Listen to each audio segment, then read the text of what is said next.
কোরআনের পথে বেঁচে আসি, থাকবো সারা জীবন এই কোরআনের বাণী দিয়ে যেন, বলেন এই কোরআনের বাণী দিয়ে যেন সাজাতে পারি ভুবন। কোরআনের পথে বেঁচে আসি, থাকবো সারা জীবন। থাকতে রাজি আছেন তো ইনশাল্লাহ? পৃথিবীর মানুষকে জানাইয়া দিল, বান্দারে এই দুনিয়ায় তোমাকে আমি পাঠাইলাম, সুমিত দুনিয়ায় তোমাকে পাঠাই নাই। আল্লাহ বলে দুনিয়ায় পাঠানোর পথে সর্বশ্রেষ্ঠ জাতি হিসেবে তোমাদেরকে পাঠাইলাম। সর্বশ্রেষ্ঠ জাতি হিসেবে শুধু তোমাদেরকে পাঠাই নাই, আল্লাহ বলে সর্বশ্রেষ্ঠ নবীর জামানায় তোমাকে আমি পাঠাইছি। শুধু সর্বশ্রেষ্ঠ নবীর জামানায় তোমাকে আমি পাঠাইয়া ছেড়ে দেই নাই। আল্লাহ বলে দুনিয়ার বান্দারে পৃথিবীর মধ্যে সর্বশ্রেষ্ঠ কিতাব তোমাদের জামানায় নাজিল করেছি। বলেন সুবহানাল্লাহ। যে বান্দা এই আল্লাহ তাআলার দুনিয়ার মধ্যে আসার পরে যে বান্দা আল্লাহ সুবহানাহু ওয়া তাআলার নৈকট্য হাসিল করবে, আল্লাহ সুবহানাহু ওয়া তাআলা বলে পরপারে তার জন্য জান্নাত বরাদ্দ করে দিও। বলেন সুবহানাল্লাহ। এই জন্য প্রিয় ভাইরা, মারা যারা আমার বয়ান শুনতেছেন, আমি সংক্ষিপ্ত ভাষায় আল্লাহর প্রিয় বান্দা হওয়ার জন্য 3টা গুণ অর্জন করতে হয়, আর এই 3টা গুণ আপনাদেরকে শোনাতে চাই। শুনবেন তো ইনশাআল্লাহ? আল্লাহ সুবহানাহু ওয়া তাআলা 29 নম্বর সূরা আনকাবুতের 45 নম্বর আয়াতের মধ্যে বলেন, উতলু মা উহিয়া ইলাইকা মিনাল কিতাব। সুবহানাল্লাহ বলেন। আল্লাহ সুবহানাহু ওয়া তাআলা ডাক দিয়ে বলে, বান্দারে আমি তোমাদের মাঝে এমন একটা কিতাব পালন করলাম, এমন একটা কিতাব তোমাদের মাঝে নাজিল করলাম, যে এই কিতাবটাকে যদি তুমি অনুসরণ করতে পারো, আমি আল্লাহ তাআলা তোমাকে আমার প্রিয় বান্দার খাতায় নাম লিখে দেব। বলেন সুবহানাল্লাহ। মালিক ইবনে দিনার রাহমাতুল্লাহ আলাইহি একদিন কবরস্থানের মধ্যে কান্না করে আর দোয়া করে, মালিক আমাকে মাফ করে দেন, আমাকে মাফ করে দেন, আমাকে মাফ করে দেন, এইভাবে দোয়া করে। এমন তো অবস্থায় আল্লাহ সুবহানাহু ওয়া তাআলা কিরামান কাতিবিনকে পাঠাইলো, যাও যাও তুমি ওই বান্দাকে বলো তার নাম আল্লাহর প্রিয় বান্দার খাতায় নাম লেখা নাই। মালিক ইবনে দিনার রাহমাতুল্লাহ আলাইহি চিন্তায় পড়ে গেলেন, যেই জামানার বড় কুতুব আমি, এই জামানার বড় মুহাদ্দিস আমি, আর আমার নাম নাকি আল্লাহর প্রিয় বান্দার খাতার মধ্যে লেখা নাই, এটা কেমন কথা? ডাক দিয়া বলে, কিরামান কাতিবিন আয় আমার সামনে আয়, দেখ তো আল্লাহর প্রিয় বান্দাদের খাতায় আমার নাম লেখা আছে কিনা। এইবার কিরামান কাতিবিন আল্লাহর ওলির সামনে চলে আসছেন। আসার পরে বলতেছে, না না আপনার নাম আল্লাহর প্রিয় বান্দাদের খাতার নাম নাই। তারপরে ডাক দিয়ে বলে, আল্লাহর ওলিদের খাতায় তো আমার নাই, প্রিয় বান্দাদের খাতায় আমার নাম নাই। আল্লাহর ওলিদেরকে, আল্লাহর প্রিয় বান্দাদেরকে সহযোগিতা করছে, তার খাতায় আমার নাম লেখা আছে নাকি একটুবার দেখো তো। এবার বলে, না না ভাই আপনার নাম সেখানেও নাই। সুবহানাল্লাহ বলেন। এই কথা বলার পরে মালিক ইবনে দিনার চিন্তায় পড়ে গেলেন, প্রিয় বান্দাদের খাতার নাম নাই, আল্লাহর ওলিদের খাতার মধ্যে তার নাম নাই, কিন্তু তিনি মনে করেন ওই জামানার সব থেকে বড় কুতুব সে। এইবার চিন্তায় পড়ে গেল। এইবার ডাক দিয়ে বলে, কিরামান কাতিবিন চিপাই চাপাই দেখো তো আল্লাহর প্রিয় বান্দাদের খাতায় আমার নাম লেখা আছে নাকি। এইবার ফেরেশতা বলে, না না তোমার নাম আল্লাহর প্রিয় বান্দাদের খাতায় কোনো জায়গায় নাই। এই কথা যখন মালিক ইবনে দিনার রাহমাতুল্লাহ আলাইহি শুনছে, সাথে সাথে জঙ্গলের দিকে রওনা হয়ে গেছে, আর আল্লাহর কাছে বলে, আল্লাহ আমি গুনাহগার, তোমার নাম গফফার। হায় আল্লাহ আমি গুনাহগার, তোমার নাম গফফার। চিল্লায় বলেন সুবহানাল্লাহ। এই কথা বলে যখন জঙ্গলের দিকে রওনা হয়ে গেছে, আল্লাহ সুবহানাহু ওয়া তাআলা ডাক দিয়ে বলে, এ কিরামান কাতিবির ফেরেশতারা তাড়াতাড়ি যাও, আমার বন্ধুদেরকে বলো, মালিক ইবনে দিনারকে বলো যে কিরামান আর কাতিবিনের খাতায় তার নাম লেখা নাও থাকতে পারে, কিন্তু আমি আল্লাহর কাছে প্রিয় বান্দাদের যাদের নাম আছে, ওই আল্লাহর ওই প্রিয় বান্দাদের খাতায় মালিক ইবনে দিনারের নাম লেখা আছে। বলেন সুবহানাল্লাহ। এই জন্য মুসলমান ভাই, তিনটা নসিহত আপনাদের করতে চাই, যে তিনটা নসিহত মানলে আল্লাহর প্রিয় বান্দাদের খাতায় আপনার নাম আমার নাম লেখা হয়ে যাবে। এই জন্য প্রথম নাম্বার গুণ অর্জন করতে হবে। আল্লাহ সুবহানাহু ওয়া তাআলা বলেন উতলু মা উহিয়া ইলাইকা মিনাল কিতাব, সুবহানাল্লাহ বলেন। আল্লাহ সুবহানাহু ওয়া তাআলা বলে যে বান্দা যে বান্দি আল্লাহ তাআলার এই পাঠানো কিতাবকে অনুসরণ করবে, কিতাব দিয়ে জীবনকে বাস্তবায়ন করবে, আল্লাহর প্রিয় বান্দাদের খাতায় তার নাম লেখা হয়ে যাবে। এর প্রমাণ আল্লাহ তাআলা হাজার হাজার দিয়েছে। পৃথিবীতে হযরত ওমরের দাম কখনো ছিল না, কিন্তু ওমর যখন কোরআনের সাথে সম্পর্ক লেগেছে আল্লাহ সুবহানাহু ওয়া তাআলা ওমরের দাম বাড়িয়ে দিয়েছে, বলেন সুবহানাল্লাহ। এই জন্য যারা বলেন চিরদিনে দুনিয়ায় রয়েছে হায় কোরআনের জয়, জোরে বলেন তো কিসের জয়? আর একটু জোরে বলেন কিসের জয়? চিরদিনে দুনিয়ায় রয়েছে হায় কোরআনের জয়। যুগে যুগে কোরআনের কারণে, যুগে যুগে কোরআনের কারণে মরণ যেন হয়। চিরদিনে দুনিয়ায় রয়েছে হায় কোরআনের জয়। জোরে বলেন না একবার মারহাবা, আর একটু জোরে বলেন না মারহাবা। দেখো গাছে ফুল ফল ফোটে কি, নদী ভরা মাছ আছে কি। দেখো গাছে ফুল ফল ফোটে কি, নদী ভরা মাছ আছে কি। কোরআন আছে বলে তারা বাসে এই দুনিয়ায়। চিরদিনে দুনিয়ায় রয়েছে হায় কোরআনের জয়। জোরে কথা বলেন ঠিক কিনা? এই মুসলমান ভাই, আল্লাহ সুবহানাহু ওয়া তাআলা এইভাবে ডাক দিয়ে বলে বান্দারে, প্রিয় বান্দা হইতে গেলে প্রথম নাম্বার সিফত কোরআনের সাথে সম্পর্ক লাগাইতে হবে। কারণ কোরআন যারা পড়ে, কোরআন যারা শোনে, কোরআন যারা জীবন গড়ে, আল্লাহ সুবহানাহু ওয়া তাআলা যুগে যুগে দাম বাড়ায়া দিছে। আরো যারা মানবে আল্লাহ তাআলা তাদেরকেও দাম বাড়ায়া দিবে। কথা বলেন না ঠিক কিনা? হযরত ওমর রাদিয়াল্লাহু তাআলা আনহু তো জাহারের বাদশা ছিলেন। গভীর রাতে খলিফার কারণে গভীর রাতে আসতেন, আসার পরে সর্বপ্রথম আগে কোরআনটা নিতেন। কোরআনটা নিয়ে ডাক দিয়ে বলতেন, রে কোরআন, রাজনীতি করার কারণে, দেশ চালানোর কারণে তোমার সাথে দিনের বেলা আমার সম্পর্ক হয় না। এই জন্য সর্বপ্রথম যখন রাতে বাড়িতে আসছি, এই জন্য সর্বপ্রথম তোমাকে আমি সাক্ষাৎ করে নিছি, বলেন সুবহানাল্লাহ। আর আল্লাহ সুবহানাহু ওয়া তাআলা এই জন্য ডাক দিয়ে বলে, হাবিব আপনার উম্মতকে জ্বালিয়ে দেন। যখন হযরত ওমর ফারুক রাদিয়াল্লাহু তাআলা আনহু কোরআনের সাথে সম্পর্ক লাগাইছে, আল্লাহর নবী বলতেছেন সম্পর্ক লাগানোর কারণে আল্লাহর নবী বলেন আমার পরে যদি কোনো বান্দা নবী হইতো সে হইতো হযরত ওমর। সুবহানাল্লাহ বলেন। এটা শুধু কেন হইছে? কোরআনের সাথে সম্পর্ক লাগার কারণে হইছে। সুতরাং আল্লাহ সুবহানাহু ওয়া তাআলা বলেন উতলু মা উহিয়া ইলাইকা মিনাল কিতাব। যে বান্দা কোরআনের সাথে সম্পর্ক রাখবে ওই বান্দার সম্পর্ক আমি আল্লাহর সঙ্গে হয়ে যাবে, বলেন সুবহানাল্লাহ। জোরে বলেন না একবার সুবহানাল্লাহ। এইরকম ভাবে আস-সাফওয়াতুস সাফা কিতাবের মধ্যে একটা ঘটনা পাওয়া গেছে। এই কিতাবের মধ্যে যিনি কিতাবের লেখক ছিলেন ওনার নাম হচ্ছে ইমাম আউজাই রহমতুল্লাহ আলাইহি, যিনি ইমাম আবু হানিফার ছাত্র ছিলেন। ইমাম আউজাই রহমতুল্লাহ আলাইহি সাফওয়াতুস সাফা কিতাবের মধ্যে সাধারণ মানুষের একটা ঘটনা লিখছেন। এইটা আপনাদেরকে বোঝানো দরকার, এই জন্য বলতেছি। কারণ রে ভাই, আবেদ হওয়ার জন্য আলেম হইতে হয় না, আবেদ হওয়ার জন্য মুফতি হইতে হয় না, মুহাদ্দিস হইতে হয় না। যার যত বেশি আমল থাকে আল্লাহর কাছে সে তত বড় আবেদ হয়ে যায়। সুবহানাল্লাহ বলেন। এই জন্য আবেদ হইতে হবে, আল্লাহর প্রিয় বান্দা হইতে হবে। সাফওয়াতুস সাফা কিতাবের মধ্যে ইমাম আউজাই রহমতুল্লাহ আলাইহি লেখে, এক জামানা ছিল যেই জামানার ইমাম ছিল একজন হুজুর, তার নাম ছিল আবু আব্দুল্লাহ। বলেন তো নাম কি?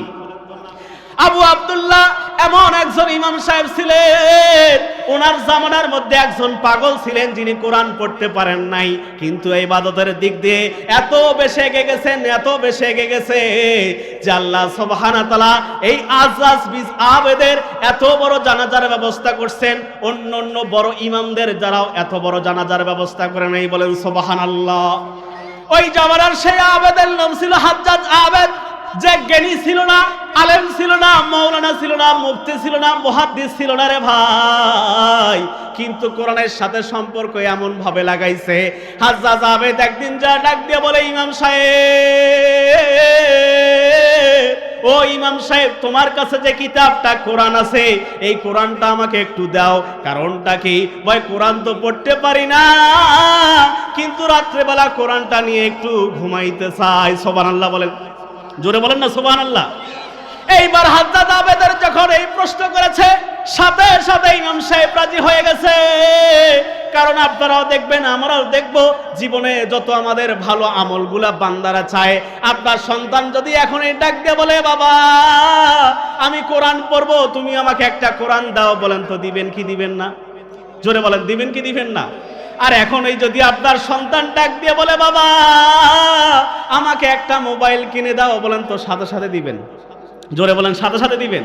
কারণ ভালো জিনিস চাইলে সাথে সাথে পাওয়া যায়, আর খারাপ জিনিস চাইলে আগে বাপ মায়েরা ভাবে, তারপরে সন্তানকে কিনে দেয়। ঠিক কিনা বলেন?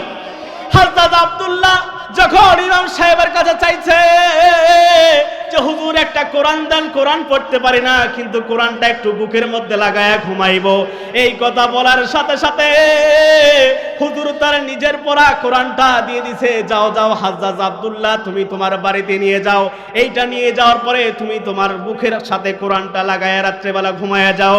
এই কথা নেওয়ার পরে হাজ্জাজ আবেদ রাত্রেবেলা কোরআনটা নিয়ে আসছে, কোরআনটা বুকের মধ্যে লাগায় আর আল্লাহর কাছে ডাক দিয়ে বলে, আল্লাহ এত সুন্দর কোরআন যদি একটু পড়তে পারতাম। ঠিক কিনা বলেন? যারা আমরা পড়তে পারি না তাদের কেমন মনে হয় বলেন তো? এরকম মনে হয় না? হাজ্জাজ আবেদ ডাক দিয়ে বলে, আল্লাহ এত সুন্দর দামি কোরআন, মাদ্রাসার ছাত্ররা কত সুন্দর করে তেলাওয়াত করে, ইমাম সাহেব কত সুন্দর করে তেলাওয়াত করে, কিন্তু আমি আবেদ হওয়ার পরও তারপরও কোরআন তেলাওয়াত করতে পারি না। এই কথা বলার পরে রাত শেষ হয়ে গেছে, ফজরের আজান হয়ে গেছে, নামাজ পড়তে এসছে, ফজরের নামাজ শেষ হয়ে গেছে, জোহরের নামাজের সময় হাজ্জাজ আবেদ অসুস্থ হয়ে গেছে, জোহরের নামাজের সময় আর মসজিদে আসতে পারেন না, আসরের সময়ও তাকায় দেখেন মসজিদে হাজ্জাজ আবেদ আর নাই। এইরকম করে মাগরিবের সময় তাকায় দেখে, মাগরিবের সালাম শেষ করে আবু আব্দুল্লাহ হুজুর তাকায় দেখে হাজ্জাজ আবেদ তারপরও আসে নাই। এইরকম ভাবে যদি কোনো নিয়মিত মুসল্লি হঠাৎ করে মসজিদে না আসে, বলেন তো আমরা খোঁজ খবর তার ব্যাপারে নেই কি নেই না? জোরে বলেন, নেই কি নেই কিনা? হাজ্জাজ আবেদের কথা চিন্তা করে আবু আব্দুল্লাহ হুজুর ডাক দিয়ে বলে, ও গ্রামবাসীরা, দুই একজন যদি আমার সাথে থাকো, হাজ্জাজ আবেদ নিয়মিত নামাজি ব্যক্তি, হঠাৎ করে 3 ওয়াক্ত আসলো না, এশার নামাজ পরে যদি ওই বান্দা না আসে, তাহলে তার বাসায় আমরা তাকে দেখতে যাব। চিল্লায় বলেন সুবহানাল্লাহ, জোরে বলেন না সুবহানাল্লাহ। এই কথা বলার পরে এশার নামাজের আজান হয়ে গেল, এশার নামাজ হয়ে গেল, কিন্তু তারপরেও হাজ্জাজ আর আবেদ মসজিদে আসলো না। ইমাম সাহেব চিন্তা করে, দুই একজন মুসল্লি আমার সাথে চলেন, হাজ্জাজ আবেদের বাড়িতে যায় দেখবো একটু তার কি অবস্থা। হাজ্জাজ আবেদের বাড়িতে যখন চলে গেছে রে ভাই, হাজ্জাজ আবেদেরকে একবার সালাম দিল।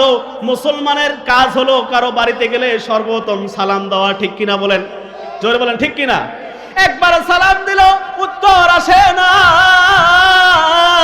আর একবার সালাম দেয়, উত্তর আসে না, আর একবার সালাম দেয়, উত্তর আসে না। 3 বার সালাম দেওয়ার পরে আবু আব্দুল্লাহ হুজুর বুঝে গেছে হয়তো বা হাজ্জাজ আবেদ অনেক অসুস্থ, এই জন্য সে আসতে পারতেছে না। এই জন্য আবু আব্দুল্লাহ হুজুর এবার ঘরের মধ্যে প্রবেশ করে গেছে। প্রবেশ করার পরে ডাক দিয়ে দেখে, মাথায় হাত দিয়ে দেখে যে হাজ্জাজ আবেদ আর দুনিয়ায় নাই। হাজ্জাজ আবেদ আল্লাহর ছাড়া দিয়ে অন্ধকার কবরে চলে গেছে। বলেন সুবহানাল্লাহ। কিন্তু কিতাবের মধ্যে আসছে হাজ্জাজ আবেদ যে ইন্তেকাল করছে রে ভাই, কিতাবের লেখক ইমাম আউজাই রহমতুল্লাহ আলাইহি বলে, হাজ্জাজ আবেদ এমন ভাবে ঘুমায় গেছে যেমন ভাবে একটা সন্তান কান্নাকাটি করে রাত্রেবেলা যখন ক্লান্ত হয়ে যায় মাকে জড়ায় ধরে ঘুমায় যায়। কথা বলেন ঠিক কিনা? ওই রকম ভাবে হাজ্জাজ আবেদ বুকের সাথে কোরআনটা নিয়া আল্লাহর ডাকে সারা দিয়ে অন্ধকার কবরে ঘুমায় গেছে। এই আয়াত দ্বারাই বোঝা যায় যে হাজ্জাজ আবেদ দুনিয়ার মধ্যে একজন জান্নাতি বান্দা ছিল। ঠিক কিনা বলেন? জোরে বলেন না, ঠিক কিনা? কোরআনের পথে বেঁচে আসি, থাকবো সারা জীবন। সবাই বলেন না, কোরআনের পথে বেঁচে আছি, থাকবো সারা জীবন। খারাপ লাগতেছে আপনাদের? জোরে বলেন, খারাপ লাগতেছে?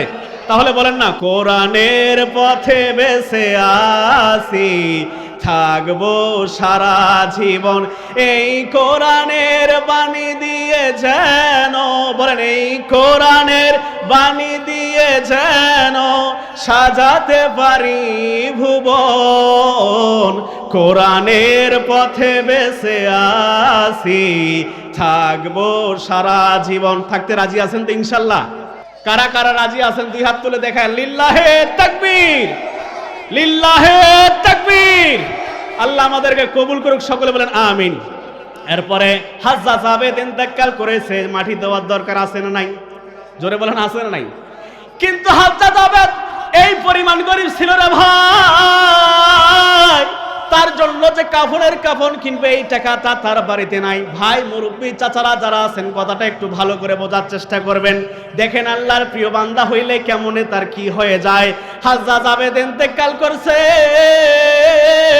বাড়িতে কাফন কেনার কোনো টাকা নাই। হুজুর চিন্তা করে, একজন মুসল্লি আমাকে একটা জুব্বার কাপড় হাদিয়ে দিছে, আজ আমি এই জুব্বার কাপড়টা দিয়ে জুব্বা বানাবো না, এই জুব্বার কাপড়টা দিয়ে হাজ্জাজ আবেদের কাফনের ব্যবস্থা করো। বলেন সুবহানাল্লাহ। রাত্রেবেলা হয়ে গেছে, সকালবেলা এখন জুব্বার কাপড় নিবে, এমন অবস্থায় ভাব ফজরের আজান দিয়ে দিল, ফজরের নামাজ হয়ে গেল। নামাজ পড়ে যখন সালাম ফিরাইছে, দেখবেন আসরের নামাজ পড় আর ফজরের নামাজ পড়, ইমাম সাহেবরা সালাম ফিরানোর পরে কিন্তু মুসল্লির দিকে মুখ করে। বলেন, করে কি করে না? ইমাম সাহেব এইরকম ভাবে যখন হাজ্জাজ আবেদের কথা বলেছে, এইরকম ভাবে হাজ্জাজ আবেদের দিকে তাকায় দেখে যে হাজ্জাজ আবেদ এমন অবস্থায় শুয়ে গেছেন, যেমন অবস্থায় ভাবে একজন জান্নাতি মানুষ ঘুমিয়ে যায়, কিন্তু তার কাফনের কোনো ব্যবস্থা নাই। নামাজ হয়ে গেল, নামাজ পড়ে তাকিয়ে দেখে যে মসজিদের মধ্যে অন্য দিনের মতো নয়। অন্য দিন তো মসজিদে লোক হয় এক কাতার, কিন্তু আজকে মসজিদের মধ্যে এত লোক হয়ে গেছে যে ওই মসজিদের মধ্যে মালিক ইবনে দিনারের মতো আরো বড় বড় চারজন বড় আল্লাহর ওলি মসজিদে এসে গেছে। বলেন সুবহানাল্লাহ। জোরে বলেন না সুবহানাল্লাহ। আবু আব্দুল্লাহ হুজুর আশ্চর্য হয়ে গেছে, কি রে ভাই, কি ব্যাপার? মালিক ইবনে দিনার রহমতুল্লাহ আলাইহি জানলো কেন? শুধু জানে নাই রে ভাই, তাদের প্রত্যেকের মধ্যে হাতের মধ্যে দেখে একজনের করে কাপড়ের কাপড় নিয়ে এসেছে। আবু আব্দুল্লাহ হুজুর বড় ইমাম সাহেব মালিক ইবনে দিনারকে বলে ডাক দিয়ে বলে, হুজুর গো, এই যে হাজ্জাজ আবেদ মারা গেছে, মাইকিং তো করা হয় নাই, কোনো যোগাযোগ করা হয়নি, আপনাকে বললো ডাকে। আপনি যে কাফনের কাপড় নিয়ে আসছেন, শুধু আপনি কাফনের কাপড় নিয়ে আসে নাই, এখানে আরো যারা মুসল্লি আসছে তারাও কেনজানি নিয়ে আসছে। এইবার মালিক ইবনে দিনার রহমতুল্লাহ আলাইহি ডাক দিয়ে বলে, আবু আব্দুল্লাহ হুজুর রে, যখন হাজ্জাজ আবেদ ইন্তেকাল করেছে আর আমি মালিক ইবনে দিনার রহমতুল্লাহ আলাইহি রাত্রেবেলা ঘুমায় গেছি, আল্লাহর নবী ডাক দিয়ে বলে, মালিক ইবনে দিনার, তুমিও তো আমার বন্ধু, আর অমুক এলাকায় আমার আরেক বন্ধু যার নাম হাজ্জাজ আবেদ, সে ইন্তেকাল করেছে, তার কাফনের কাপড় কেনার টাকা নাই, তার কাফনের কোনো ব্যবস্থা নাই, তুমি তাড়াতাড়ি যাও আমার বন্ধুর কাপড়ের ব্যবস্থা করো, আমি আমার বন্ধুর প্রতি রাজি এবং খুশি হয়ে গেছি। বলেন সুবহানাল্লাহ। চিল্লা বলেন না সুবহানাল্লাহ। এখন কথা হচ্ছে, হাজ্জাজ আবেদ কি কোনো কারি ছিলেন? মুফতি ছিলেন? মুহাদ্দিস ছিলেন? টাকাওয়ালা ছিলেন? তাহলে আল্লাহর প্রিয় বান্দা হইতে গেলে টাকাওয়ালা হওয়া লাগে। জোরে বলেন, টাকাওয়ালা লাগে, মুফতি হওয়া লাগে, মুহাদ্দিস হওয়া লাগে। আল্লাহর প্রিয় বান্দা হইতে গেলে কিচ্ছু লাগে না।